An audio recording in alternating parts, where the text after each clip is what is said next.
Ora, vejam só, numa semana onde o noticiário nacional ganhou uma densidade e uma imprevisibilidade tão grande, onde mesmo algumas questões internacionais têm a sua importância, a sua relevância, como por exemplo, o que está ocorrendo na Europa depois da eleição do Emmanuel Macron para presidente da França, eu decidi hoje conversar sobre uma coisa que pode não parecer tão importante, mas que no fundo é muito importante, porque de certa maneira aponta para um dos grandes focos de tensão mundial, uma das grandes ameaças à paz que nós temos nos dias que correm. Estou me referindo à viagem do presidente Trump ao Oriente Médio, especialmente. Ele esteve na Arábia Saudita, esteve em Israel, e em Israel deu um salto na Palestina para conversar com os dirigentes da autoridade palestina, e tudo isso encheu o noticiário de especulações sobre qual o papel que os Estados Unidos poderão ter no desfecho dessa questão que se arrasta há décadas e que é, sem dúvida nenhuma, um dos primeiros e mais importantes focos de instabilidade, de tensão no mundo. A questão Israel-Palestina. O Trump emitiu uma série de sinais confusos, como foi desde a sua campanha eleitoral, e ambíguos, porque se por um lado as suas posições apareciam com uma certa mudança na inserção internacional dos Estados Unidos, né, inclusive em alguns momentos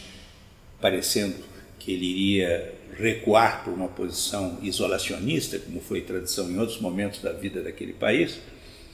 Por outro, ele também compartilhava algumas posições clássicas do velho imperialismo norte-americano. O Trump vai se defrontar com Israel numa situação difícil. A própria autoridade do primeiro-ministro Netanyahu já não é tão forte como foi no passado. Netanyahu e a maioria ultraconservadora que governa o país reagem às possibilidades de um acordo com Israel que fosse centrado na existência de dois estados e no partilhamento, efetivamente, daquela região em paz, dois estados independentes, pacíficos e, evidentemente, com amplas garantias de coexistência. O próprio Trump, num determinado momento, ele disse que não sabia se ia manter a tese dos dois estados, que não era tão dogmático. Depois voltou atrás. De qualquer maneira, o problema com o qual ele vai se defrontar, basicamente, é que para encontrar uma solução de paz lá,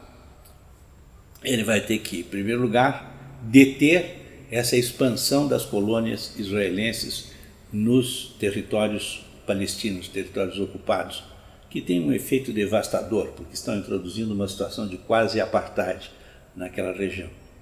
Ele vai ter também, né, que enfrentar um outro problema, o problema de Jerusalém. Jerusalém é aspirado, é pretendido por todas as partes do conflito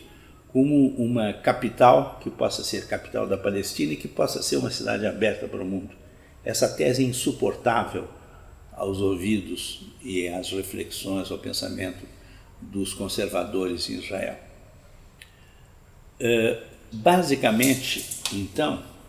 o que nós temos que ver é até que ponto a persuasão do Trump, na condição de grande chefe de uma potência com o peso que os Estados Unidos têm, a maior potência mundial, a persuasão dele sobre os israelenses será suficiente para que essa solução possa avançar. Para aqueles que têm esperança de que esses problemas possam ser resolvidos, e a esperança é sempre bom manter em questões de política internacional, é fundamental pensar que grandes inflexões progressistas, mudanças efetivas da política externa americana foram feitas sob governos republicanos e não sob governos democratas, que são muitas vezes vistos como mais liberals, isto é, mais à esquerda, para adotar a terminologia norte-americana. Lembre-se que foi Nixon, um homem extremamente conservador, que abriu efetivamente as possibilidades de que houvesse essa reconciliação Estados Unidos com China. A pergunta que fica é saber se será um conservador e um homem errático, imprevisível, como Trump, confrontado inclusive com problemas internos graves, que muitos até associam com os problemas que o presidente Temer enfrenta no Brasil, talvez com não tanta intensidade, se ele terá essa capacidade de efetivamente oferecer cobertura internacional para uma solução de paz. Por que essa solução de paz é importante? Porque eu diria que, em grande medida, se esse problema tivesse sido resolvido, isto é, a criação de 2 estados, em base às fronteiras de 1967, fim